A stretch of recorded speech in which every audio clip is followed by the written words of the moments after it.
सुप्रभात बच्चों, कैसे हैं आप? अच्छे हैं, है ना? आपका स्वागत है मेरी हिंदी कक्षा में। तो आज हम पढ़ेंगे पाठ 6 पेटूराम। पेटूराम में देखते हैं कि ये पेटूराम कितना खाता है। ठीक है, तो हम लेसन पढ़ रहे हैं पेटूराम। पेटूराम देखो, ये पेटूराम कितना बड़ा पेट। अब पेटूराम किसे कहते हैं? जिसका खा खा के पेट बाहर आ जाता है उसे पेटूराम। या तो फिर जो ज़रूरत से ज़्यादा खाता है ना, जो सामान्य भोजन रहता है वह सामान्य भोजन से ज़्यादा खाने वाला पेटूराम कहलाता है। जैसे सामान्य व्यक्ति का खाने का जो रहता है वो कितना रहता है? कम 2 रोटी या तो फिर 3 रोटी और 1 कटोरी चावल। लेकिन यदि कोई 2 से 10 रोटी खा रहा है ना, और 5 कटोरी चावल खा रहा है तो वो हो जाएगा पेटूराम। तो हम पेटूराम यह पाठ पढ़ने वाले हैं। तो देखेंगे पेटूराम में क्या दिया है। स्टार्ट करेंगे। चलिए, भोजन तैयार है। अब पेटूराम किसी के घर जाता है मेहमान बनकर, तो जो घर के मेज़बान होते हैं, है ना, जो आने वाले को मेहमान बोला जाता है और घर के व्यक्ति को मेज़बान बोला जाता है। तो पेटूराम किसी के घर गया है और पेटूराम को बोला गया, चलिए भोजन तैयार है। क्या तैयार है? खाना तैयार है, आप भोजन कीजिए। मैं पेटूराम बोलते हैं, नहीं नहीं नहीं, आप खाना खाइए। बोले मैं, उसने शायद मैं के आगे जो लिखा है, क्या जो पॉइंट लगे हैं उस पॉइंट का मतलब है, शायद उसने ऐसा बोला होगा कि आज मैं घर से खा के आया हूँ या मुझे नहीं खाना है ना। तो देखेंगे क्या बोलते हैं, क्या आप भोजन नहीं करेंगे? तो जिस घर में वो व्यक्ति गया है तो वहाँ के घर के लोग पूछते, तो बोले आप खाना नहीं खाएंगे क्या हमारे साथ? तो पेटूराम कहता है, आज मेरा उपवास है। उपवास पता है आपको? व्रत। उपवास यानी क्या होता है? व्रत करना, है ना। या जिस दिन कुछ भी नहीं खाते हैं उस दिन कहा जाता है उपवास। खास करके घर में मम्मियाँ बहुत ज़्यादा उपवास करती है ना। तो ये है, आज पेटूराम का क्या है? उपवास है। उपवास में कुछ तो लेते होंगे।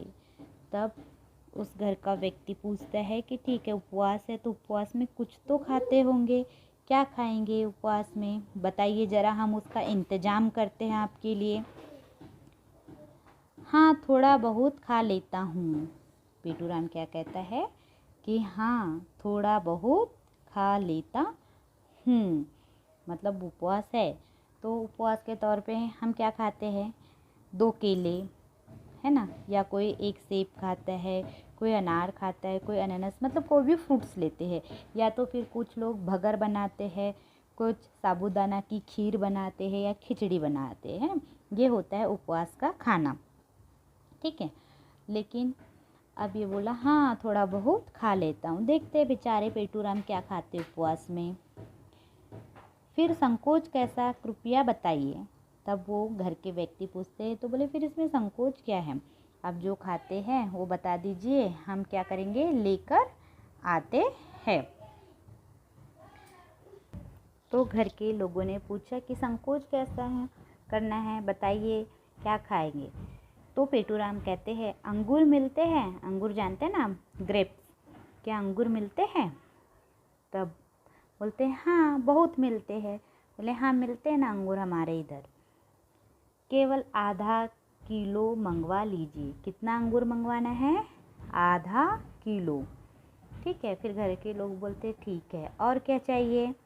और तब पेटूराम बोलता, आधा दर्जन केले। कितना दर्जन केले? आधा दर्जन केले। 1 किलो सेब। पहले क्या मंगाया उसने? आधा किलो अंगूर मंगवाया। अब पेटूराम को क्या चाहिए? आधा दर्जन केले चाहिए और 1 किलो सेब चाहिए। फिर और घर के लोग बोलते हैं और कुछ चाहिए? तो पेटूराम कहता है 1 पाव मेवा। मेवा यानी पता है आपको किसे कहते हैं? मेवा, मेवा यानी ड्राई फ्रूट्स, ठीक है। 1.25 पाव मिठाई। 1.25 पाव मिठाई, मिठाई हो सकता है खोए की रहती है, इसीलिए पेटूराम को खाना था, है ना। तो 1 पाव मेवा चाहिए, मतलब ड्राई फ्रूट्स चाहिए, और 1 और सवा पाव क्या चाहिए, मिठाई चाहिए पेटूराम को। बस या कुछ और, बाकी बाद में और पूछते हैं कि बस इतना ही चाहिए कि और भी कुछ चाहिए। तब फिर से पेटूराम बोलता है आधा लीटर दूध और रबड़ी बस। इतना खाने के बाद, इतना मंगवाने के बाद भी पेटूराम बोलते हैं कि आधा लीटर दूध चाहिए और रबड़ी, दूध से बनी हुई रबड़ी भी चाहिए। ठीक, और कोई आज्ञा? पेटूराम को और पूछते कि और कुछ आज्ञा है, कुछ और आदेश दे रहे हैं हमें, और कुछ लाना है क्या, है ना? तो पेटूराम बोलता है नहीं नहीं, आज मेरा उपवास है। इतना मंगाने के बावजूद, कितना मंगाया? आधा किलो अंगूर मंगवाया, आधा डजन केले मंगवाया, 1 किलो सेब मंगवाया, 1 पाव मेवा मंगवाया, सवा पाव मिठाई, आधा लीटर दूध और रबड़ी मंगाने के साथ साथ इतना मंगवाने के बाद बोलता है कि नहीं नहीं, मैं उपवास में ज़्यादा नहीं खाता, आज मेरा उपवास है। व्रत के दिन मैं अधिक नहीं खाता। व्रत यानी होता है उपवास। तो पेटूराम बोलते हैं उपवास के दिन मैं ज़्यादा नहीं खाता हूँ। सोचो, इतना खाएगा ये मोटा तो इसका पेट फट जाएगा, है ना? इतना खा ही रहा है फिर भी बोलता है मैं नहीं खाऊंगा। आप नहीं खाना तो इसका उपवास करने का कोई मतलब रहा क्या? नहीं, है ना? उपवास में उतना ही खाना चाहिए जितनी ज़रूरत है ना? थोड़ा बहुत उपवास में खाया जाता है। लेकिन हमारे पाठ का नाम क्या है?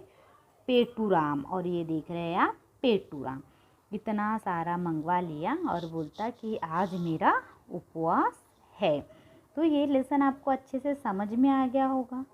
पेटूराम किसे कहते हैं? जो ज़्यादा खाता है। अब इसके हम कुछ क्वेश्चन आंसर देख लेंगे, है ना? जैसे इसमें कुछ क्वेश्चन आंसर है, जैसे मैं बता रही हूँ, आप सुनेंगे। पेटूराम ने कितने अंगूर मंगवाए? कितने अंगूर मंगवाए पेटूराम ने? पेटूराम ने आधा किलो, कितना? आधा किलो अंगूर मंगवाए। पेटूराम ने दूध के साथ और क्या मंगवाया? क्या मंगवाया दूध के साथ? रबड़ी मंगवाई।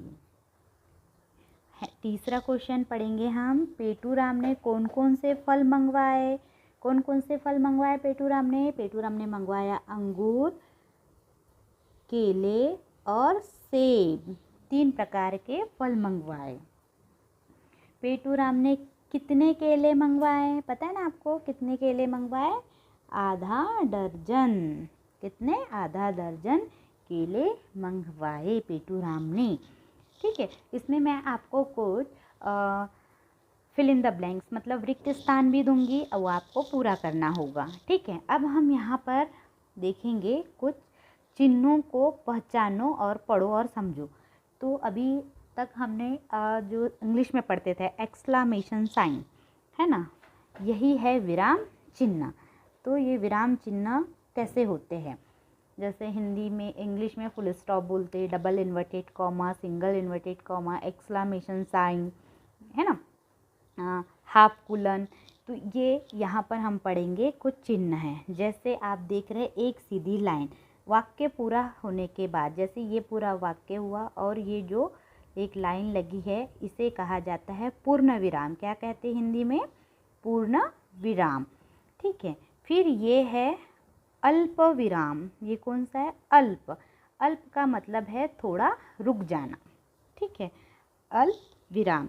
या तो फिर आप जैसे नाम देखेंगे, किसी व्यक्ति का नाम है ना, रमेश, मोना, सोना, महेश, अगर ऐसे कंटिन्यूशन में नाम आते हैं तब ये अल्प विराम लगाया जाता है।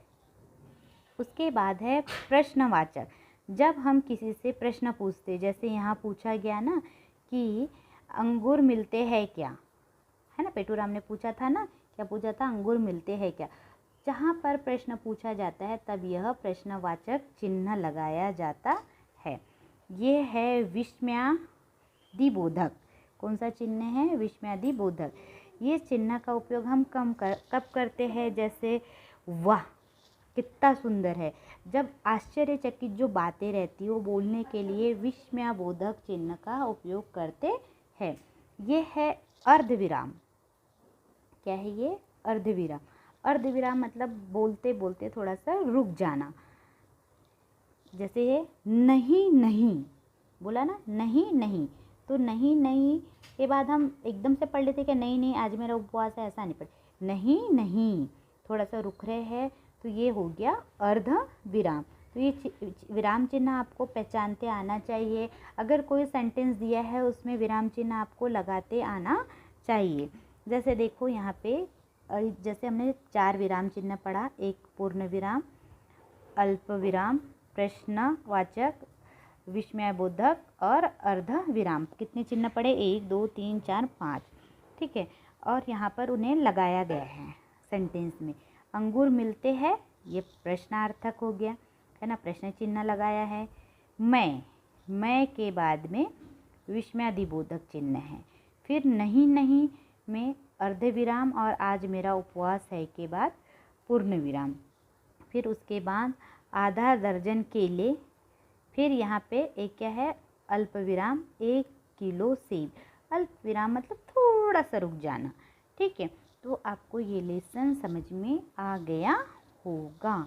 तो आप इस लेसन को 1 से 2 बार अच्छे से रीड करेंगे और समझने की कोशिश करेंगे। पढ़ते समय किसी भी बात की मिस्टेक नहीं करेंगे। तो हम यहाँ पर अपने पाठ को विराम देते हैं। फिर मिलेंगे दूसरे लेसन के साथ दूसरे दिन। Bye, take care, have a nice day.